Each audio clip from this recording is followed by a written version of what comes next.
بسم اللہ الرحمن الرحیم۔ السلام علیکم معزز طلباء کرام، آپ سب کیسے ہیں؟ آج ہم مؤطا امام محمد کے سبق نمبر 272 کو پڑھیں گے۔ آج کے ہمارے سبق کا عنوان ہے عدم علم کا بیان۔ عدم علم کا مطلب ہے علم نہ ہونے کا بیان، لیکن یہ کس چیز کا علم نہ ہو، کون سی بات ہو رہی ہے، تو یہ باب سے آپ کو واضح ہو جائے گی۔ باب کا نام ہے باب من قتل خطأ ولم تعرف له عاقلۃ، کہ یہ باب ہے اس شخص کے بارے میں کہ جس نے قتل خطا کا ارتکاب کیا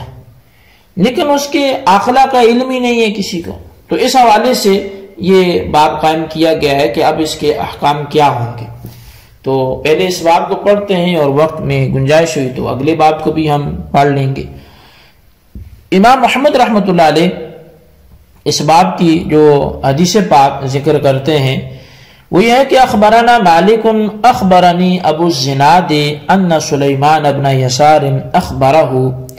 ان صائبۃ کان اعتقہ بعد الحجاج فكان يلعب مع ابن رجل من بني عابد فقتل الصائبة ابن العابدي فجاء العابدي ابو المقتول الى عمر بن الخطاب فطلب دية ابنه فابى عمر ان يديه وقال ليس له مولى فقال العابدي له أرأيت لو أن ابني قتله قال إذن تخرجوا ديته قال العابدي هو إذن كالأرقم إن يترك يلقم إن يقتل ينقم۔ امام محمد رحمۃ اللہ علیہ آپ فرماتے ہیں کہ ہمیں امام مالک نے خبر دی ہے، اور وہ فرماتے ہیں کہ مجھے ابو زناد نے سلیمان بن یسار سے خبر دی کہ صائبہ غلام کو کسی حاجی نے آزاد کر دیا۔ تو وہ بنو عابد کے ایک آدمی کے بیٹے کے ساتھ کھیل رہا تھا، صاحبہ نے اس عابدی کے بیٹے کو قتل کر دیا۔ مقتول کا باپ عابدی حضرت عمر بن خطاب رضی اللہ عنہ کے پاس آیا اور اپنے بیٹے کی دیت کا مطالبہ کیا، تو حضرت عمر بن خطاب رضی اللہ عنہ نے اسے دیت دینے سے انکار کر دیا اور فرمایا کہ اس کے مولا یعنی آزاد کرنے والے کا علم ہی نہیں ہے۔ تو اس پر عابدی بولا کہ اگر میرا بیٹا اسے قتل کر دیتا تو پھر آپ کیا فرماتے؟ آپ نے فرمایا کہ اس صورت میں دیت نکالنا پڑتی۔ عابدی بولا پھر صاحبہ تو چت کبرا سانپ ہوا، جسے چھوڑ دو تو ڈسے گا اور اسے مار ڈالا جائے تو انتقام لیا جائے۔ قال محمد وبهذا نأخذ لا نرى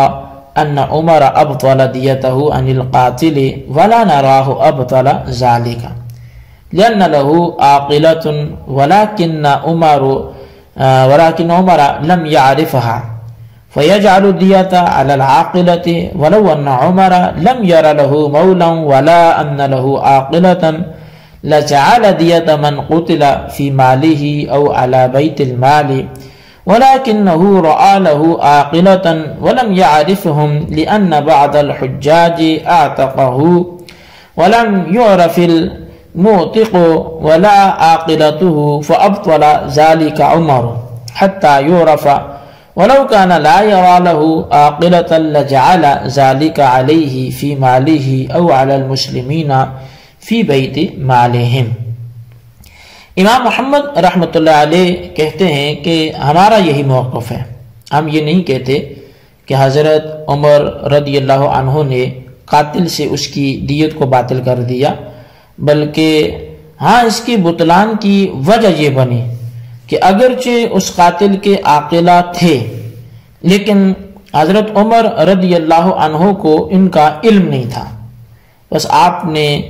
آپ اس کے عاقلہ پر دیت لازم کر دیتے،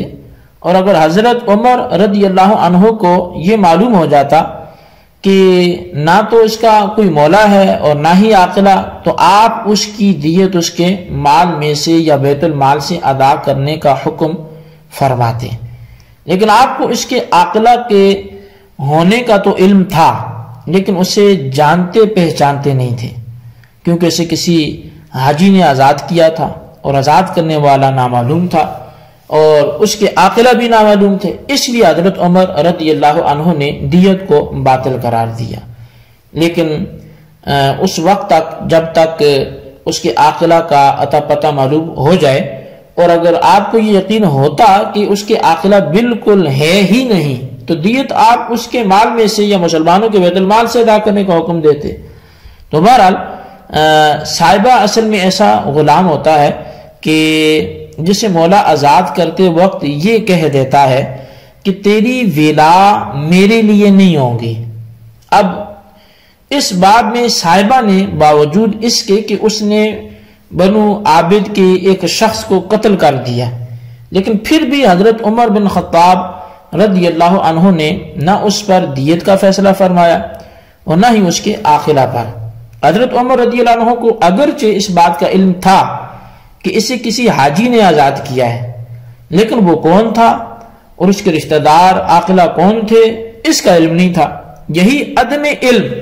یہ مذکورہ فیصلہ کی وجہ بنی۔ اس سے دو صورتیں نکلتی ہیں،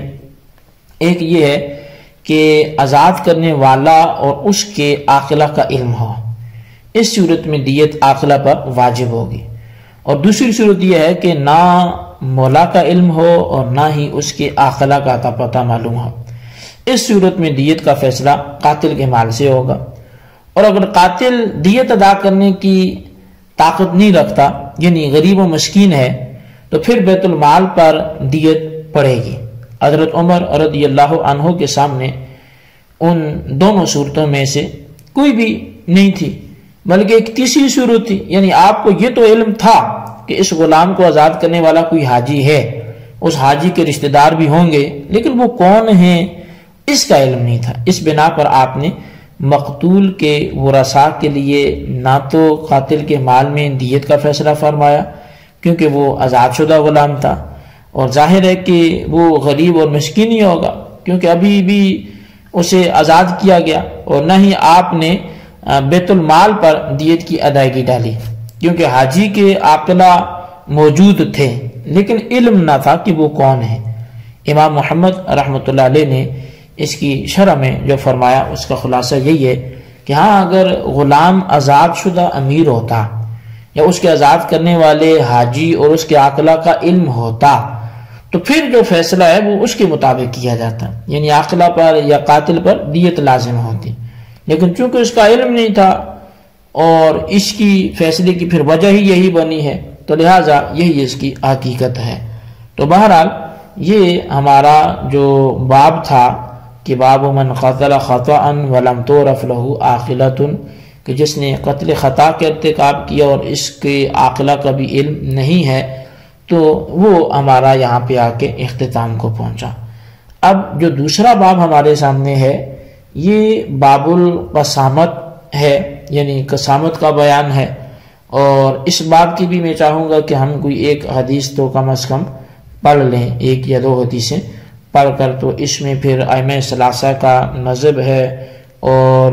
مطلب اس میں اختلاف ہے، تو اس تفصیل ہے اس میں، تو اس تفصیل کو پھر ہم آئندہ جو باقاعدہ حدیثوں کو بھی مکمل آئندہ سبق میں کریں گے اور اس کی تفصیل کو بھی آئندہ سبق میں ہی بیان کیا جائے گا۔ تو ابھی ہم اس کی ایک حدیث پڑھ کے اس کا ترجمہ کر کے تو اپنے اس آج کے سبق کو کلوز کرتے ہیں۔ تو باب القسامت، یہ قسامت کا بیان ہے۔ اخبرنا مالک اخبرنا ابن شہاب عن سلیمان بن یسار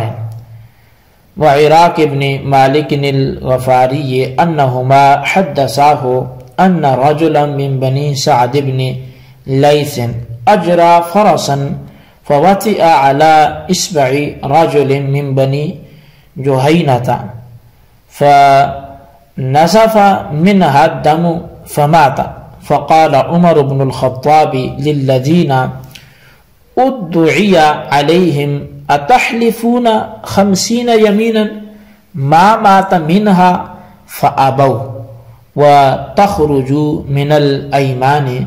فقال للآخرين احلفوا انتم فأبوا فقضى بشطر الدية على السعديين۔ امام محمد رحمۃ اللہ علیہ حدیث پاک باب القسامت کی پہلی ذکر فرماتے ہیں کہ ہمیں امام مالک نے ابن شہاب سے بیان کیا اور انہوں نے سلیمان بن یساب اور عراق بن مالک غفاری سے خبر دی کہ ان دونوں نے بتایا کہ قبیلہ بنی سعد بن لیس کے ایک مرد نے گھوڑا دوڑایا تو اس گھوڑے نے بنو جوہنیہ کے ایک آدمی کی انگلی کچل ڈالی، اس سے خون بہنے لگا، پھر وہ بندہ مر بھی گیا۔ تو اب حضرت عمر بن خطاب رضی اللہ عنہ نے ان لوگوں سے کہا جن پر یہ دعویٰ دائر کیا گیا تھا کہ کیا تم 50 آدمی قسم کھا سکتے ہو کہ مرنے والا اس سبب سے نہیں مرا، یعنی گھوڑا دوڑانے سے اور انگلی کچل جانے سے نہیں مرا؟ انہوں نے قسم اٹھانے سے انکار کر دیا اور قسم نہ اٹھائی۔ پھر حضرت عمر بن خطاب رضی اللہ عنہ نے ان کے مخالف جو دعوے دار تھے، جو مدعی تھے، ان سے کہا کہ تم قسمیں اٹھاؤ گے کہ یہ اسی سبب سے مرا؟ تو وہ بھی مکر گئے۔ تو آپ نے بنی سعد کے لوگوں کو نصف دیت ادا کرنے کا حکم دیا۔ تو یہ خیر اس کی یہ تفصیل کیا ہے، ایک حدیث مزید اس باب میں چونکہ طویل حدیث ہے